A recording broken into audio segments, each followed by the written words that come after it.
What's art rock? I'm going to show 20 art rock albums, actually 20 art rock artists. A couple of instances here. I'm going to show a couple of albums by the one artist. Art rock. So it's not a top 10 list of art rock, but there are amongst my favorite records of the genre. Now, art rock and crossover. I've done a video on prog rock, got a lot of response because prog rock is something that's easily to mock. I like some progressive rock. It got a little excessive, thus I mocked it. But I do like some of it. Now, art rock crosses over, and I included some of those artists in that video. This also can cross over into pop rock, into psychedelic, and the like. So you're going to see a series of albums all going back to 1967 all the way to just several years ago. In fact, in the last 2 or 3 years, there's an artist I am showcasing as well, or including in this list. Again, there's a couple of artists that are, I'm using a main album that's my favorite of theirs, and then an album just because, and you'll see why. Now, art rock. A lot of these artists, a lot of these musicians went to art school. I mean, that's like an obvious thing. You're into the arts, you're into sculpture, you're into painting, you're into photography, you're into conceptual art. So many bands have come from art backgrounds. There are some artists here that to me are obvious in a way, but I'm not showing Radiohead. I think they could cross over in the genre. I think David Bowie definitely is theatrical, and that can cross over. So it's one of those genres, again, that any of us who make these kind of videos can pull together and call it what we like. We're making this stuff up.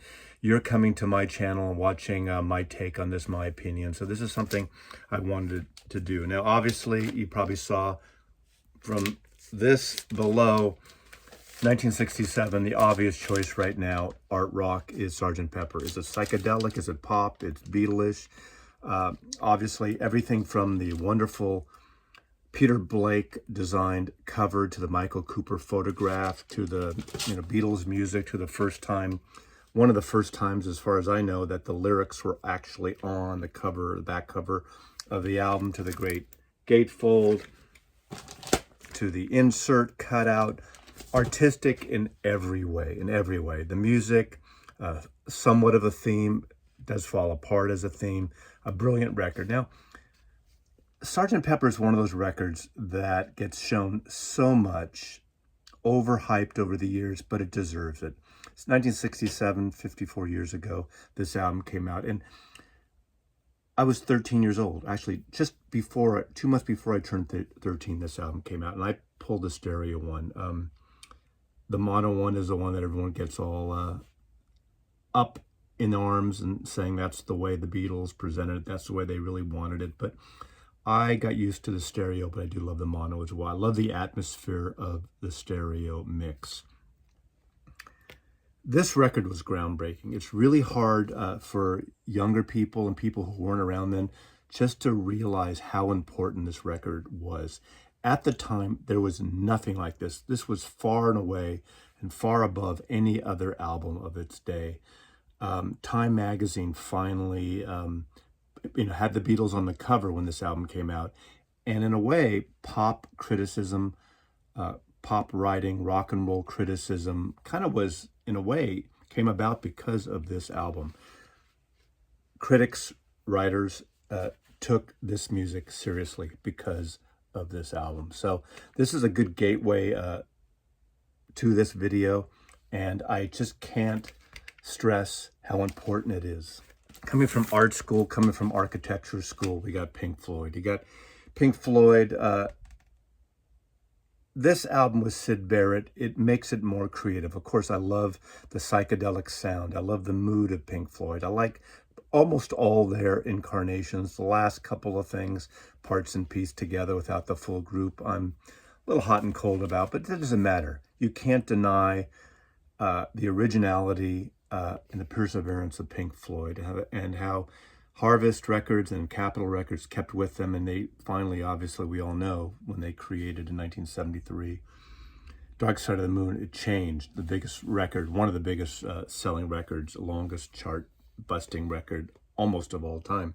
But this record was the first two records with Syd Barrett, I say, are art rock that really encapsulate what I'm trying to showcase here. So Pink Floyd's album ends with Bike, that really kind of almost like a McCartney-esque kitschy song, which is really fun. Lucifer Sam, Interstellar Overdrive, one of the great songs that they performed live, and love this album, Pink Floyd, 1967. Art rock, pop art. This album cover is pop art in its real advertising form. It's almost a mockery of the Who selling out, which they did. They tried actually to sell spots on this with guitar strings and deodorant and baked beans, but they really couldn't get the backing of these companies, wanting to know how many records are you going to sell? How many people are going to listen to this record in its whole entirety so we can pay for spots? They did it on their own. They did these amazing spots. Pete Townsend, Keith Moon, Roger Daltrey, and John Entwistle made it a fantastic record, arguably the best Who record and their greatest single ever that didn't quite have the hit potential. I mean, it had the potential, but for some reason, I Can See for Miles and Miles never made it to #1 position. Fantastic album, great rock art. This is rock art also. These are all records at its finest.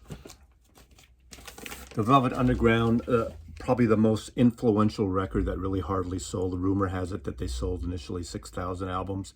My personal story in junior high school, 8th grade, my music teacher, Mrs. Schwartz, every Friday we dim the lights. This is like San Francisco, remember? Dim the lights and play a record. And she played this record. And I remember her playing Heroin.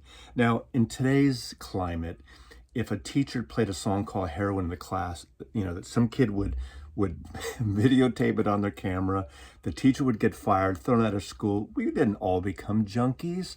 But this song, Lou Reed, John Cale, Mo Tucker, Sterling Morrison, produced by Andy Warhol with this great cover by Andy Warhol, of course, Nico, the European model vocalist, you could call her vocalist, artsy, the whole art scene of the Factory and the Warhol scene makes this an incredibly original and early art rock album. Went into a record store and I bought the first Mothers album, actually in 1966. 12 years old, I bought that first double album, Freak Out. Their second album in 67, Absolutely Free, is by far my favorite Frank Zappa and Mothers of Invention album. I played this more than almost anything for at least a month or so when it came out. What a great, great record. I just remember these songs were hysterical. Absolutely Free, the complete libretto. Send money as much as you can. $1 minimum. Plastic People, Duke of Prunes, Call Any Vegetable. America Drinks and Goes Home. Brown Shoes Don't Make It. Susie Cream Cheese, of course, American Drinks. Fantastic record, hysterical record, artsy as hell. Artsy in a kind of a, thumbing your nose down at everything, consumerism, Americanism. I could have picked We're Only in It for the Money. These first several Mothers of Inventions albums are just great, great rock art albums. This one is my pick. Love this record to pieces and love them all. Now, art rock in a sort of a blue-eyed, soulful way, one of the great British bands. Of course, they popped on the scene in 67. The most played song of all time in the United Kingdom, Whiter Shade of Pale. Salty Dog is probably their best album. Shine Brightly is a close second for me, and that was for so many years my favorite Procol Harum album. But A Salty Dog has a great mood to it with you can feel that fog coming in and the seagulls as that opening song, A Salty Dog. Devil Came from Kansas, which apparently is a true story. Pilgrim's Progress, Robin Trower, Keith Reed, Matthew Fisher, Gary Brooker, a great band, not underrated. They did pretty well, but art rock, their records really cross over there. I did include them in my a prog thing. They're probably more art rock than prog, but then we're splitting hairs. We're like, I'm cutting down the thing I usually don't like to do, of putting these sub-genres and sub-genres, but for the sake of this video, it's entertaining, right? I hope you like it, but this record should be in every collection. It's a major album as far as I'm concerned. It doesn't get enough love or enough talk. A Salty Dog, Procol Harum. A&M Records is also a mobile fidelity version floating around. Now, those of you who watch me know that the Kinks are my favorite band. These two records are a duo that go together, 3 LPs, one's a double record. And there are some problems with the second record especially, but there's some great moments. Not my favorite Kinks records by any stretch of the imagination. Ray Davis went on a theatrical bend. He did a long time since Village Green, Arthur, Lola. But then when he went to RCA, all the theatrical albums like Soap Opera and, like things like Ducks on the Wall, but the Preservation Act 1 and Preservation Act 2. This album opens up with a piece called Morning Song, which is just, it reminds me of those Snow White Disney opening cartoons with the animated birds and butterflies flying and squirrels coming. And listen to that and don't tell me I'm wrong about that. But these two records tell the story, Preservation Act 1 and 2. This is the hero of the two. There's some great things on here. I guess that these two together would have made a great double record set if we pushed them together. But this is art rock. This is theatrical art rock. So Ray Davis is right in that mix, in the wheelhouse that I'm trying to get across here. So I'm including the Preservation Acts 1 and 2 on RCA records 73 and 74, as I recall. Problematic, but still artsy and theatrical. Now, El Dorado, Let's Write Orchestra, 1974. I saw them then. I saw them 3 times. Once opening up, or no, once headlining for Jethro Tull, actually, over Jethro Tull. I think this is their best album. I think after this, they got even more commercial. This is commercial, but it's got this album reminds me of Robin Hood. It reminds me of the kind of that English, Mr. Kingdom, Nobody's Child, Illusions on G Major, Poor Boy, The Greenwood. It's a very British album, very heroic album. The orchestration is stunning. It, as compressed as the drums are, I know Jeff Lynne likes to do this compressed drum things of Bev Bevan. Later on, it got even more, confusion, got me more hokey in a way. I still love that period of ELO, and I like it. To me, this is a sweet spot. Coming off the first few albums, and then Roy Wood leaving the group. The whole premise, those of you who don't know this, of Electric Light Orchestra, they came from the band The Move. And the whole premise was they wanted to start a band that started where the Beatles left off with Strawberry Fields Forever and I'm the Walrus, with cellos and violins. And that was the sort of the crux, that was the blueprint of what would become Electric Light Orchestra. Jeff Lynne ran with it beautifully. I think this is that cross album that does it really successfully and commercially before it gets too, I don't know what the word is, but too much, too precious in his way, emulating the Beatles and everyone else. But El Dorado Overture is great, but can't get it out of my head. His vocals on that, he sounds like a lot like John Lennon, actually. Bev Bevan's drumming are bombastic, but beautiful on here. An incredible record with this great, cover frame from The Wizard of Oz. Love this record to pieces. Great art rock record, and I think the best Electric Light Orchestra record. Now, you can't talk about art rock with talking about a group of art students that formed this band. This is the debut of Roxy Music. Phil Manzanera, Brian Eno, Andrew McKay, Brian Ferry, of course, that interesting original vocal style, Paul Thompson and Kit Kenton. Remake, Remodel, Virginia Plain was the first song I heard. I fell in love with this. The whole idea of these kind of over made up models on the cover of their albums was just brilliant. It's of the time.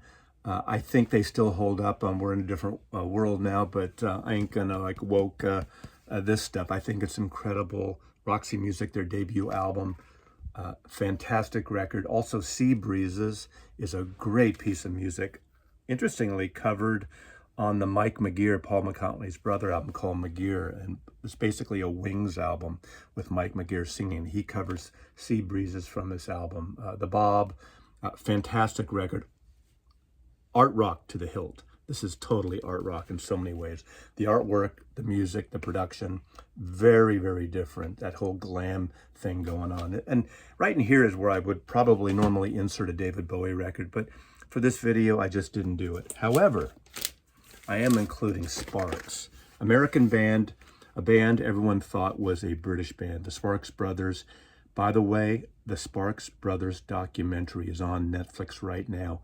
Do not miss it. Aside from Get Back, totally different style. It's one of the greatest music rock documentaries I've ever seen, and it goes beyond into their 80s and electronic and their sort of dancey Euro style that I really didn't know about and didn't really follow up. But this record I bought when it came out. This is a reissue. I didn't have my original. I saw them around this time, Ron Mael and Russell Mael, the Mael brothers. The Sparks Brothers, now Sparks. They started as a group, Half Nelson, and then they went back to Europe, and they were more popular in Europe for a longer time than they were in the States, which is unfortunate. But watch that documentary to see more about it. Obviously, they got the whole, not ridicule, but they stood out because of Russell's little Hitler look, that mustache that Paul McCartney ironically mimicked in his video for Coming Up in 1980 when he was doing sort of the electronic stuff, and he did all those personalities. Seek out that video. He does a perfect Russell Mael impression. But Come On to My House is a great album, and it opens up with a really unique song called This Town Ain't Big Enough for Both the Bus, which was a hit in the UK. Never really broke here. FM radio played it. Some radio stations I know played it. But this is a fantastic art rock record. They merged into so many things, and I just love this record. So, produced by Muff Winwood, by the way. Isn't that Island Records? Steve Winwood's brother, right? There you go. Sparks. You can't talk about art rock with talking about this band.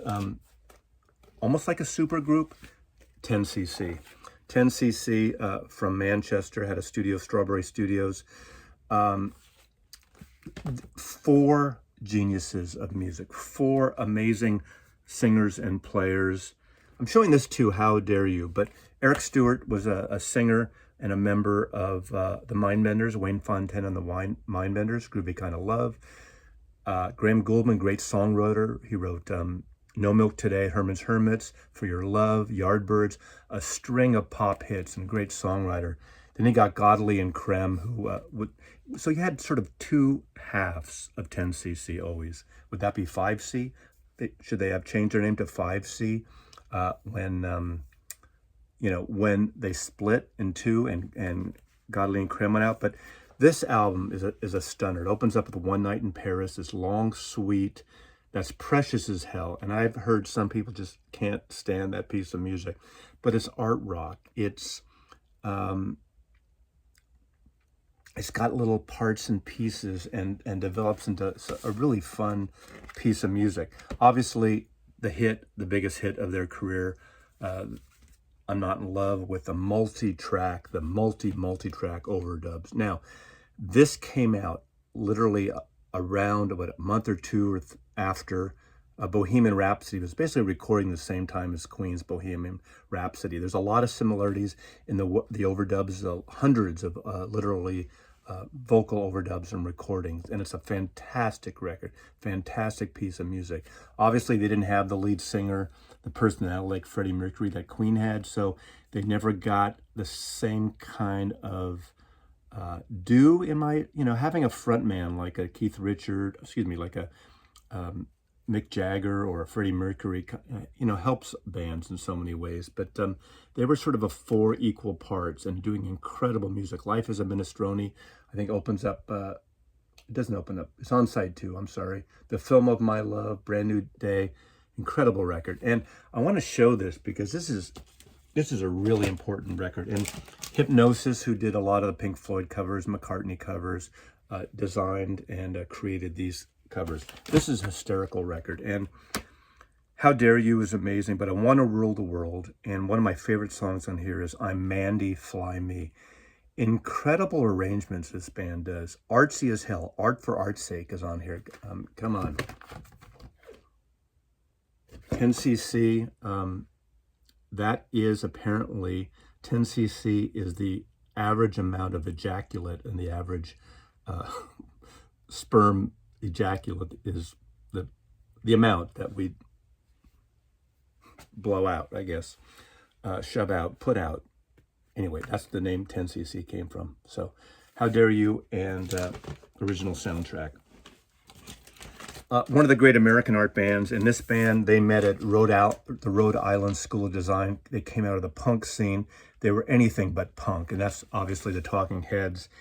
And produced by Brian Eno and David Byrne. Fear of Music is my favorite Talking Heads album. I mean, Animals, Air, it's a moody, Drugs, it's moody, Life During Wartime, I, Zimbra. It's got some African beats, it's got some soul, it's got some post-punk in a way, before post-punk was a thing, but it's art rock. It's totally art rock. Their whole feel like that. Now they merged into something different, became a little bit, more funky as they kind of, starting at this point and moving forward. I want to show this only because this is Speaking in Tongues. This is the limited edition, and since I'm talking about art rock, artwork, art rock. This cover was designed by the amazing modern artist Robert Rauschenberg, a limited edition cover with the spinning wheel of the different layouts when you're doing the chroma keys when you're doing printing. And all of these that I know, everyone has had it faded to yellow over the years, but I thought I'd include that just to show it. But Talking Heads, an important, totally art rock in so many ways. Now, a band that came from, I think originally they were called the Beans in the Southwest, and they came to San Francisco.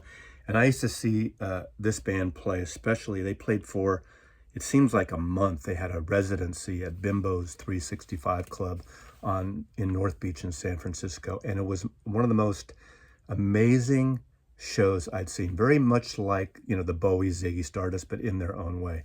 And this is the debut album of the Tubes. Fee Waybill, Bill Spooner, Michael Cotton on drums, Prairie Prince, and Vince Welnick, who would later, in the last incarnation, be the keyboard player for Grateful Dead.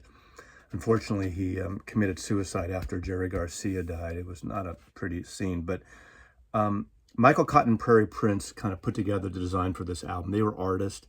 They did a lot of things around the Bay Area, San Francisco, murals. This record is an incredible record produced by Al Cooper.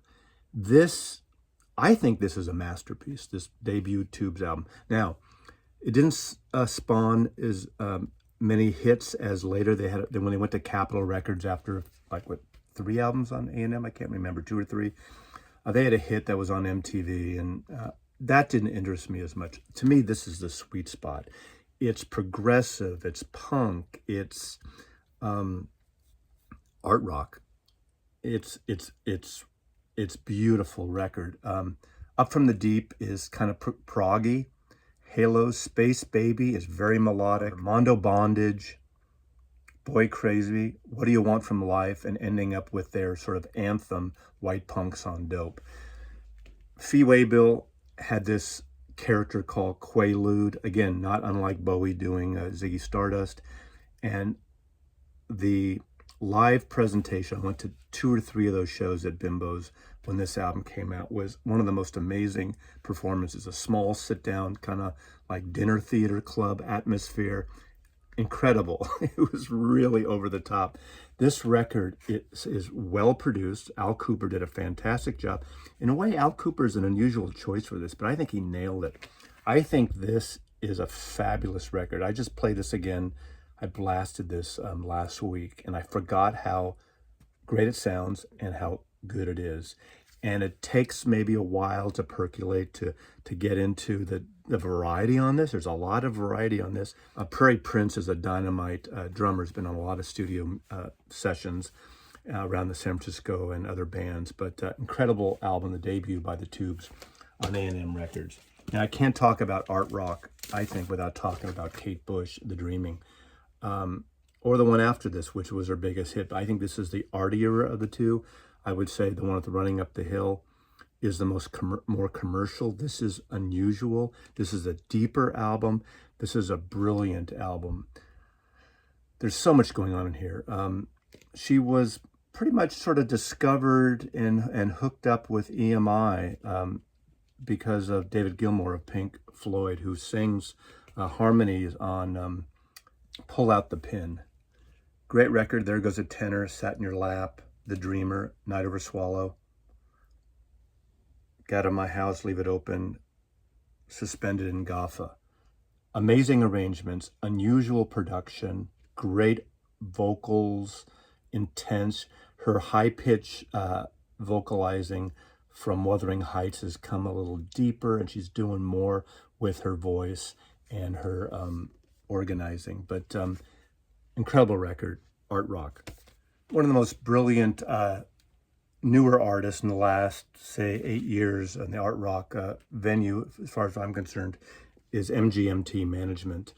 I think they have 3 or 4 albums now. Incredible pop arrangements, artsy as hell, great vocals. You know, they emulate all these bands that I've talked about here.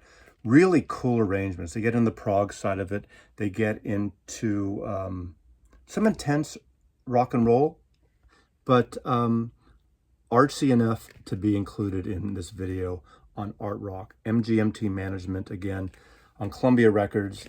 Fantastic record. Unique, again, unique in their arrangements, unique in their harmonies, which makes it perfectly inclusion in this art rock video. I think what leads to management is this band, and this is a Bay Area band that burned for a short time. I think they were together about 5 years and then went on to do something else. And not unlike Queen, it came out unfortunately during a time when grunge was a big thing, Nirvana and Pearl Jam, and they just sort of fizzled. But if you ever hear these 2 albums, just Jellyfish. This is their first album, Belly Button, and their second album, Split Milk.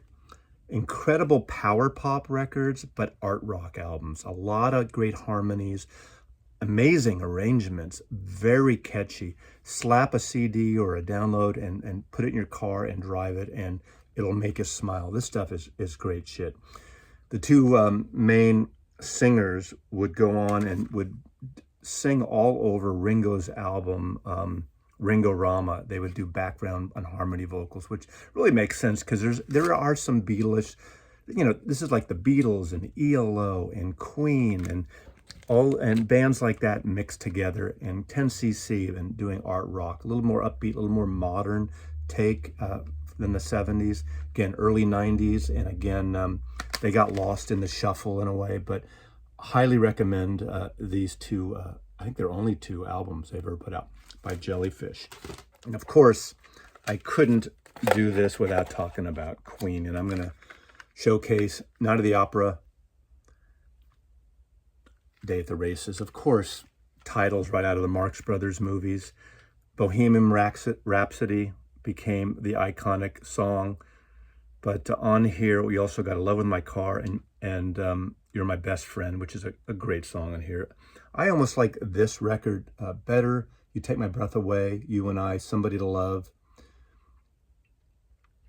But I think these as they cohabitat together. Obviously, they're like companion pieces in a way, or a follow-up. You know, you do a hit record, you make a sequel. That's what you do in Hollywood, and it gets from the record business in a certain way. And they did it beautifully. I mean, art rock. You all know Queen. I don't really have to say much about Queen. One of the great, also, art rock bands, and everything they do is over-the-top, outrageous, almost overproduced, and that's the Flaming Lips. And of course, this album, Yoshima battles the Pink Robots, thematic, over the top, powerful, catchy, art rock. Fantastic, fantastic record. And I'm trying to get a vinyl version of this, and it's already out of print again, and it goes for a lot, so hopefully this will be reissued. But this is their best album by far. I do have a bunch of their other records, and they meander, they get lost sometimes, but they're still brilliant as hell, and it's a really fun listen. But Flaming Lips. This is actually a special album that you don't hear about much right now, but when it came out, it was everywhere, at least where I was. That's Arcade Fire's The Suburbs. Thematic, over the top, gorgeous record, catchy as hell. Arcade Fire is a band that interests me, and I follow them, and a lot of times I'm disappointed overall, but not with this album. Now, ironically, this album won a Grammy for Album of the Year. Really? Which is kind of interesting, because it just doesn't seem like Grammy fodder, as they say. But Suburbs, the story of the suburbs, the cool kids,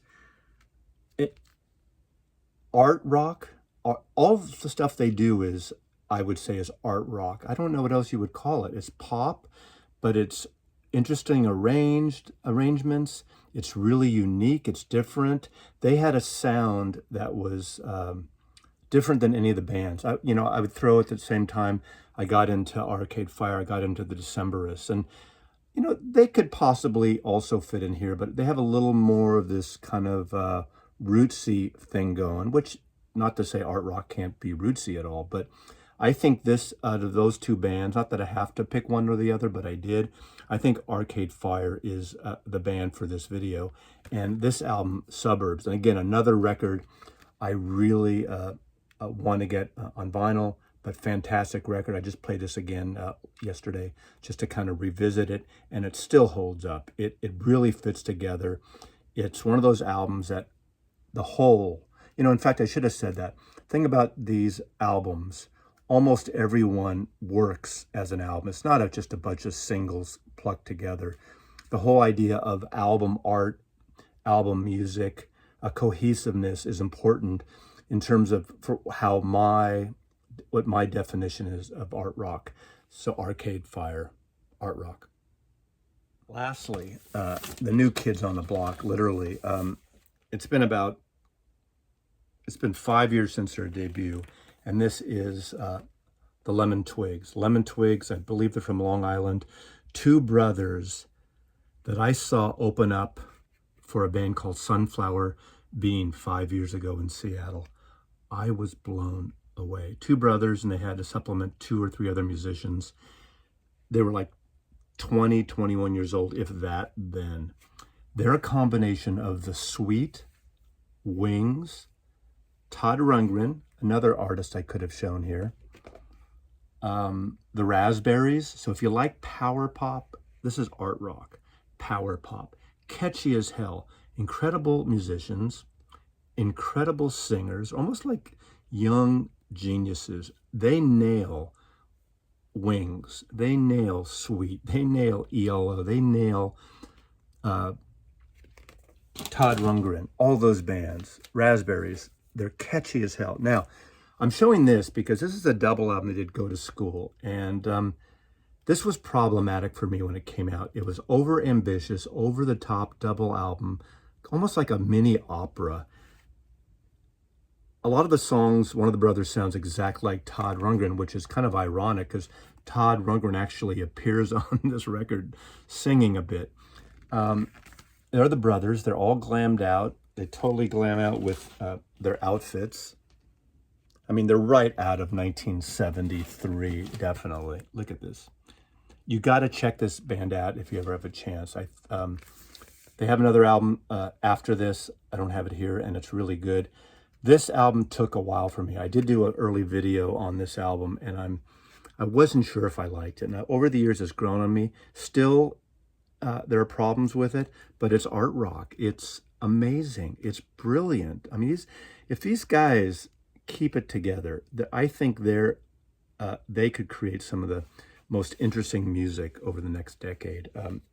Lemon Twigs, this is a musical by the Lemon Twigs, so it's a theatrical thing, you know, a la Tommy, a la Quadrophenia, maybe a rock opera type of thing. Written, produced by Brian and Michael D'Addario. They're the D'Addario brothers. So, there you go. Art rock. Art rock. As he loves you.